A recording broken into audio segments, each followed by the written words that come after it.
I'm Becca Smith, a solution architect here at Netgain. I'm a CPA and I started my career at Deloitte as a tax accountant. My legendary co-host, Chris Miller, is a NetSuite expert. He's our VP of product strategy here at Netgain, and he has over 6 years solutioning with some of NetSuite's largest enterprise clients. He's been a controller, CFO, director of finance, and many other roles. So let's jump in and tackle today's topic. Okay, well, we're excited to jump in today, Chris. Yeah, I am too, Becca. It's good to see you. It's good to see you as well. So I was thinking today we could talk about when it makes sense to switch ERP systems, whether that's from like an Excel-based or into QuickBooks. And then like, obviously QuickBooks is what a majority of small businesses use, like going from that into a ERP like NetSuite or one of the other ones. Yeah.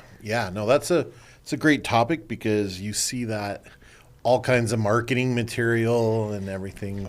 Right. How to make sure you're dissatisfied with QuickBooks enough to change. So yeah, I think that's a great topic because there actually is more to it than just QuickBooks is no good and I need to get off of it, because QuickBooks is actually fantastic for what it's asked to do and where it falls into place. So there's actually some really good times when you should consider, and then other times when maybe you haven't met the triggers and you should stick with it a little bit longer before you jump into the complex ERP world.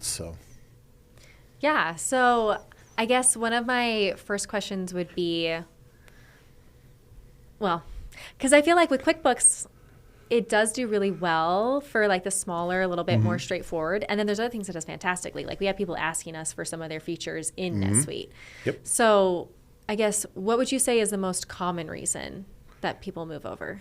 Yeah, if I went back and looked at everything I've seen, there's apart from there's a lot of product features and things, but it really comes down to two types of growth.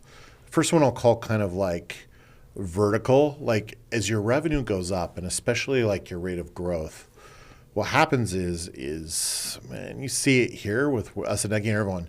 When you're like a 10-person business, it's like one founder can be in control of everything and everything going on. You go up to 40 people and suddenly you're delegating now against your weaknesses, but you're still doing that. You get up to 100 people, and now you need people to do the stuff you're good at. You're 2 layers removed from that, and now you find yourself needing systems and that, and the business is fundamentally different at 10 million than it was at 1 million, and then it'll change again. And we saw that quite a bit when I was a customer in NetSuite at ClearChoice. We were running Great Plains, which people think of as step up, but same thing. We went through a real growth phase, and what we needed changed rapidly. And so we realized we had to start looking for something else, and that's kind of what began the whole NetSuite journey. So there's a lot in that. Okay, well, what is the causes of those changes? And then the second thing is, and we can go through each of them, it's kind of like horizontal. Like if you start getting more complex things, and this can start small. My dad was a contractor. He had a masonry, but he had a plant where he manufactured like precast stuff. So he was a manufacturing business. Okay. Then all of his forklifts and equipment was owned in another company. Then he had, the masonry contractors and the stone. And then he had a building material business. And as he's growing, he's getting more subsidiaries with other focuses. That's exactly it. And, 20 years ago, he didn't have NetSuite. He was trying to do all this in QuickBooks. And so it was always all these cross things. And he spent all of his time essentially trying to figure out, well, how much profit did I really make? Well, I bought my precast from myself, and I bought my building materials from myself, but I bid the job at this. And so he wasn't a big business, but he had kind of gotten really complex so that he could do that. And a lot of businesses find themselves in that. So if you, and so kind of when you start getting that being said, your question, what's the most common one? And I think there are 4 or 5, and maybe we could go through each of them. But the first one I really think that starts it is if you need to do international business. So when you think of QuickBooks, here in America, it's QuickBooks is everywhere. Oh, yeah. But I did an internship, and I was working in QuickBooks as like a bookkeeper. And exactly. I was like, what is the system? Okay, journal entries. Yeah, you can do this. Yeah, like if you take school, they might as well teach you QuickBooks as you're going through school. Yeah. That's what they did. But if you go over to Europe, outside of the UK, there is no QuickBooks. If you go to Australia, there is no QuickBooks. Interesting. And you go to there. And so when, let's say you're in That's a software. just something to note as an SC. If you're talking to someone who's moving over, they're not using QuickBooks. No, they're if not. They're international. Yep, they're not using it. So in Australia, they might use Xero because that's headquartered in Australia. If they're in India, they might use Tally because that's headquartered in India. Okay. But QuickBooks, as great as it is in the US, it doesn't have any localizations, I mean that. So when you find the first one I often sit down is, if I find myself needing to be doing international currency, any sort of localization, those kinds of things, you almost immediately need to step up into the next level of system. A higher ERP Yeah, can handle a it. higher ERP. And you take and so if you're a masonry contractor, that's never going to happen. Right, because it's local, it's physical, local, like good space. Yeah, but if you're a software company like we are, it's the most international business in the world. You're not 5 days old and you're trying to figure out how to sell into Canada and how to sell over in Europe, and so that pushes your need to step up into a NetSuite or a system like that. So very software quickly. companies are going to grow out of QuickBooks much faster than, say, a physical services type of company. Absolutely, and that's one, because there's just not an alternative. You can't do. They have some very basic currency, but not enough to really make anything work. So that's kind of me. The first one, is if I need to go international, I need to look at. It's kind of just an automatic checkbox. Yeah, and it's tough to swallow because, your QuickBooks, same thing. QuickBooks Online costs you $1,000 a year. Mm-hmm.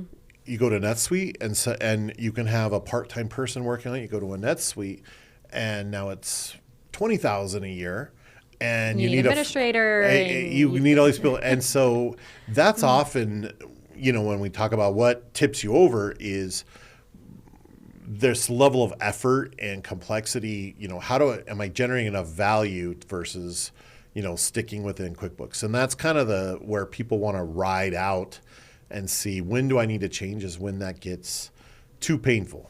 But international would be my very first one that I would say really tips the scale, where you need to have that, especially if you need to pay people in a foreign country, you need to receive money in a foreign country, or you need to file taxes in a foreign country. You're essentially better upgrade pretty fast. That makes sense. Yeah. Okay, I think you said there were maybe 3 or 4 others as well. Mm-hmm.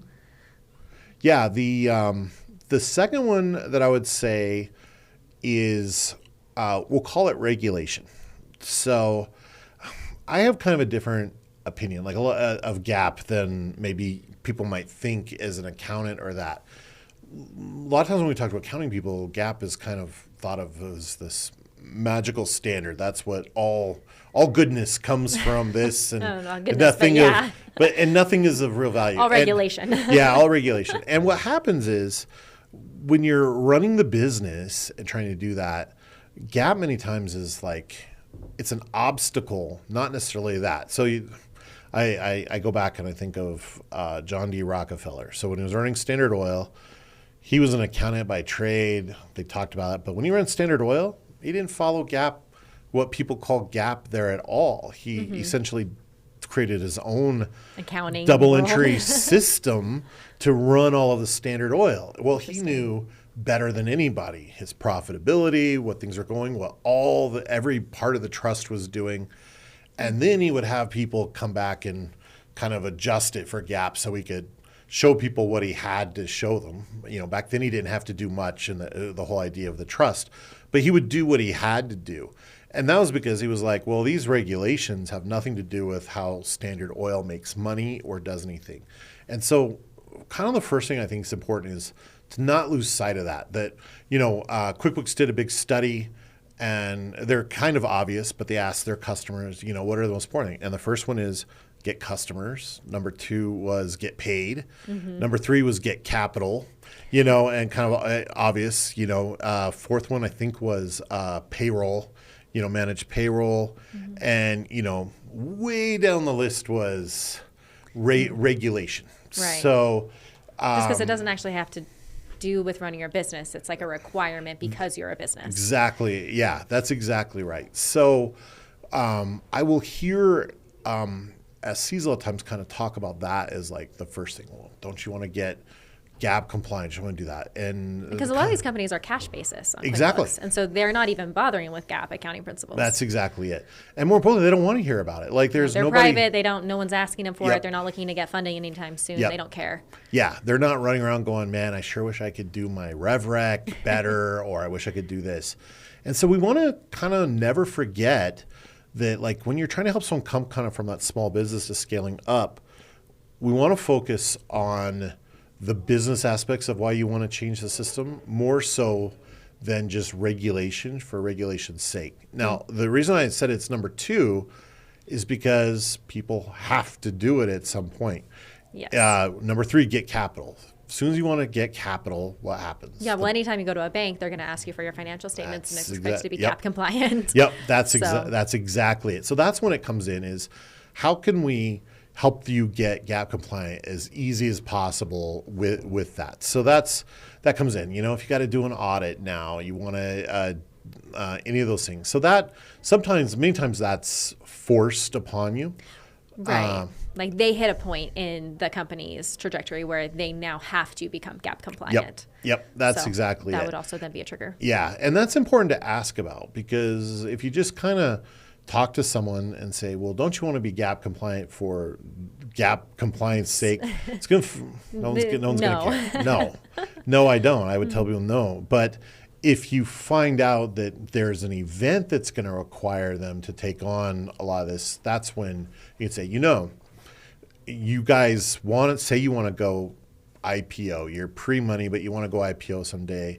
Well, this is what you've got to have in place to be able to do that, and then you can start building the systems. So for that one, get capital. The third one that happens is again getting back to that scaling up. When you're a 10-person business or a 50-person business, QuickBooks is like one system and one person or 2 or 3 people are often the only people in it because it's the accounting data, and you might have a couple of the executives. It's not doing the operational side of things. It's really focused on the accounting. That's exactly it. And it's like you're reading my mind, Becca, here, because then you develop all these other systems. Well, I know where you're going because NetSuite does the operational side. That's exactly so my brain immediately went to that. Yep. You get to the point where you have all these disparate systems and you want to bring in, there are too many people, too many communications. You need system control to be you're running your company in Outlook because that's how you're making the communication happen. That's exactly right. And this one actually, I think, is the one that can be the most valuable to customers. So if we go back to that, get customers, get paid, get capital, those 3 things, kind of bringing all your systems into a unified place where you understand that is going to help you understand where all your leakages are coming from, who your customers are, who your customers aren't, where are you getting paid, where are you not getting paid. And that can really become transformative for your operations because that gives the reporting. I mean, I feel like so often people come to us and they're like, well, yeah, everything works, but I have no visibility. That's exactly it.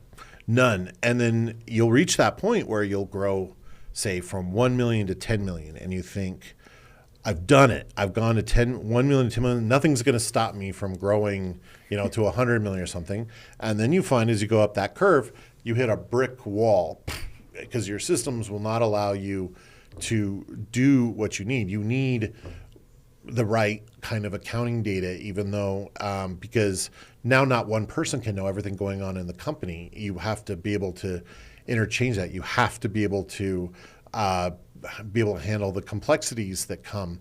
And so many times what happens is people wait until they hit the brick wall, look around for some things, change out their salespeople, do this and do that, and don't realize that this is now kind of the time when a system. And ideally, you want to kind of build out that system before you hit that wall when you hit one of those inflection points. And so if I was talking about like, when should you change?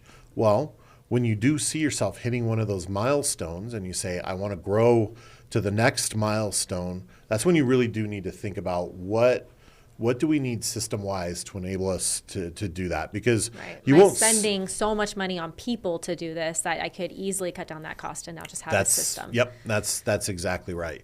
How much more am I with people? But then more importantly, what can the system do that better than what Provides people the could do? efficiencies. Yep, that's exactly right. So because same thing. You can't grow people linearly with revenue. If you do, you'll never be profitable. You'll never be able to grow. And so it becomes more and more important to automate everything.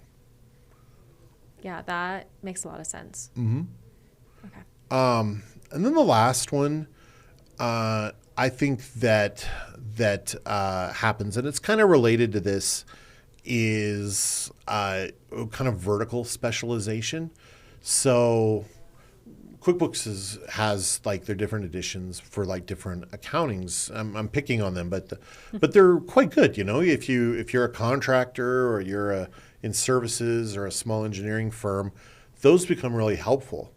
And then kind of as we get into the same thing with the operations, you find yourself needing a lot more in-depth functionality. So if you have a small manufacturing business, well, something you may need to be able to calculate your lead times on materials and things like that. Okay. And so you need the ability to do that calculation. You need the ability to do those kinds of calculations. If you're retail, you need to know, well, how am I moving my stock across my different stores and how do I optimize that? So apart from like accounting complexities, there's also like vertical complexities that you might hit. Yep. Yeah, that's exactly it.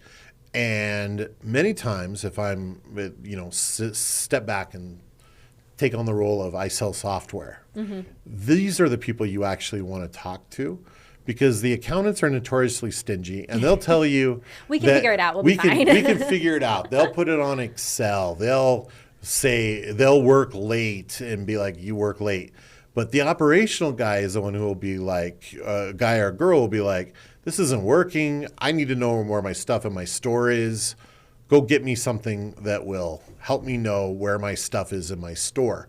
And when that happens, then changes happen. And, and that is often the thing that we're often looking for, at least when I would talk to people about, have you outgrown QuickBooks? You outgrow it operationally far faster than you do the accounting-wise debits and credits. Sometimes you got to pull those people, the accounting people pull them along with them and say, let me talk to your ops guys. And they'll be like, oh, this is killing us. And then when they see what they can do, they're like, I want that. And then it's, suddenly those squeaky wheels start moving, to make a change. Because that's where NetSuite really starts to change it. Like accounting makes a big difference in the quality of the business. Like you can go back to Rockefeller, knowing everything makes quality decisions. But when you can deliver stuff faster, cut down on your inventory you're carrying, those are like real intangible benefits that everyone can see. And so those become... They have like a reporting impact and a dollar impact. Exactly. And then people can literally say, boy, having NetSuite has turned into this amount of dollar savings or this amount of revenue growth. Getting back to that number one, how do I get customers, get paid, get capital? And NetSuite can help you do all three of those, by some of these deep vertical functionalities. It seems like then, like from an SC perspective, right? Like I sell software. The companies I should be looking for are companies that are on like a QuickBooks type of software. If you're international, it's not QuickBooks. Yep. But you're looking for companies that are foreign or going foreign. Yep. They have a large operations team. Yes. Because that would potentially cause those inefficiencies on the operating side. The companies that are growing very quickly on the ARR side, or whatever their metric of that would be, the revenue is increasing quickly, because then they're more likely to hit those walls. The vertical, the industry type needs that are deep, that may be holding them back from being able to take advantage of, say, a great market opportunity or something like that. Yeah. So I think like those are almost metrics that you could go in and look for at a company. Yes. Specifically, and that would then be able to help kind of generate leads that may. And then also as the customer, like if I'm facing any of those issues, then that could be a clear sign that what I need isn't more people, but what I need is a system. That's right. That's exactly right. And those, as you approach that, those are absolutely the companies you're looking for, because not everybody will have the people or the ability to step into a NetSuite.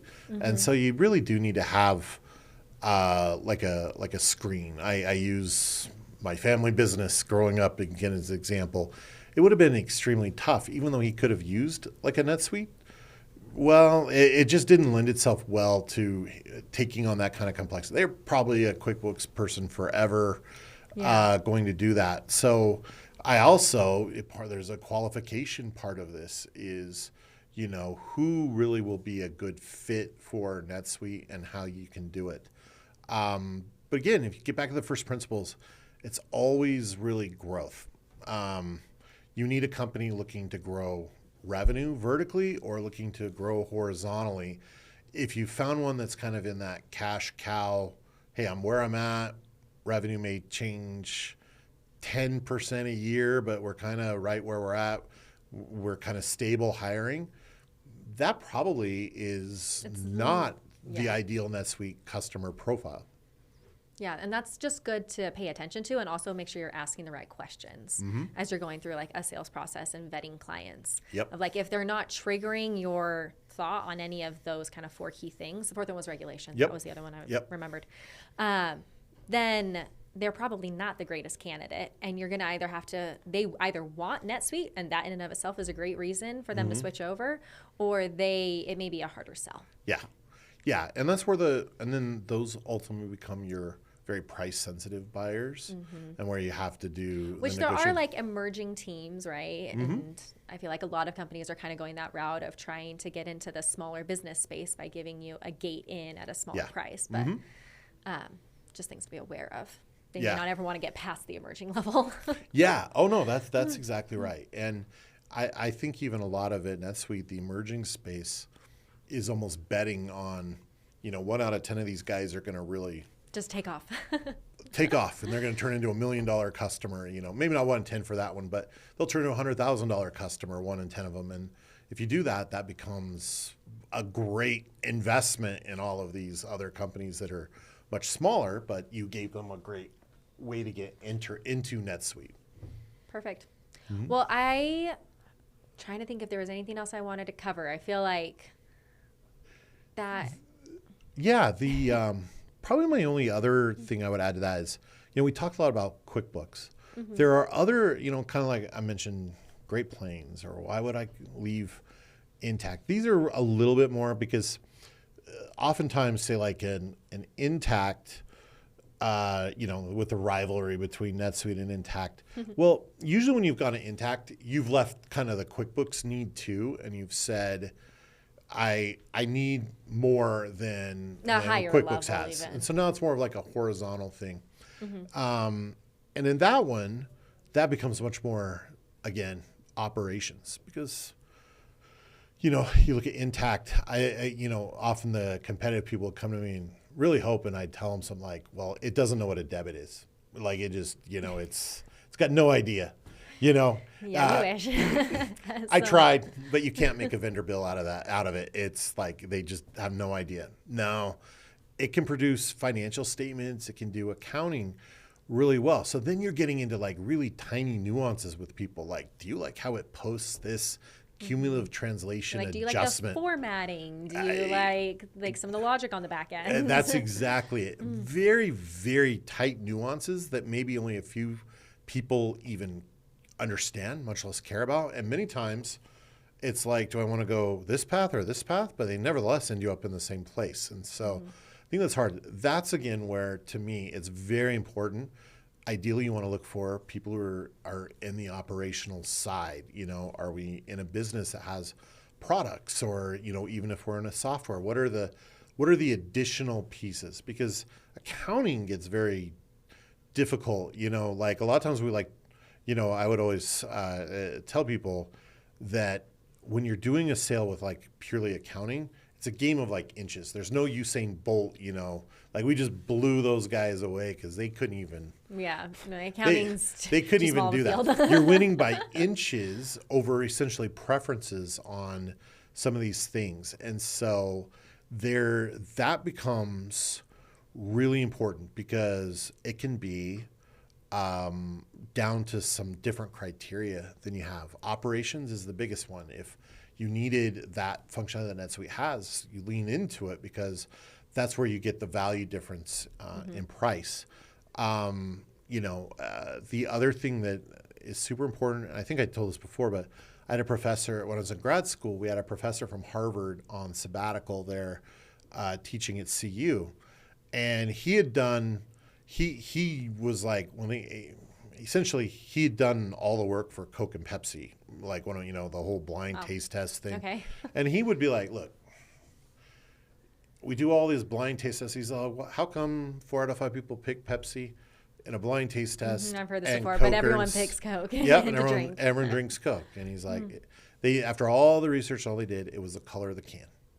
People like the color of the can more than any other thing. Red is more like than blue. And that, he said, explains Coke's market share more than anything. And the reason I think this is important is many times, like when you're doing a compete against another financial system, SCs, you can forget about the appearance, how things look, and do that. Oftentimes, that may be the most important criteria is the emotional reaction someone makes. By That's just the inch that makes the difference. That is the inch that makes the difference. And so if I were to give, why have I been really successful in a lot of these deals? It's because I often you go the extra mile to make things look the way that they would be relevant. That's right. And we've talked about that before. And that's because an executive may only give you 30 seconds and their entire judgment criteria is, oh, that looks good. That looks right. And that's what it comes down to. So I hope that would be the other when you're considering telling a customer when they're looking to switch. Many times they're wanting to move because they don't like the look of the system. I have heard that. And they may not say that. They may say that. Mm-hmm. I've heard that, but they may not say that. But that may be a lot of times when they're out looking, that's what it's coming down to as well. So don't neglect that when you're thinking of all of these other pieces. Yeah, sometimes it feels like a waste of time to go through dashboards or to go through some of the pretty stuff at the beginning. But that visualization is what will be the inch difference a lot of the time. That's exactly right. Perfect. Well, thanks, Chris. This was actually very helpful. I feel like coming from the NetSuite world and selling into the NetSuite world, it's good to know just keeping in mind what matters to the client and why they're switching, because then you can customize your demos to be fitting those needs. And making sure you're hitting on what matters. Yeah, no, that's exactly right. So, well, thank you, Becca, for letting me come back. I always appreciate it. Perfect.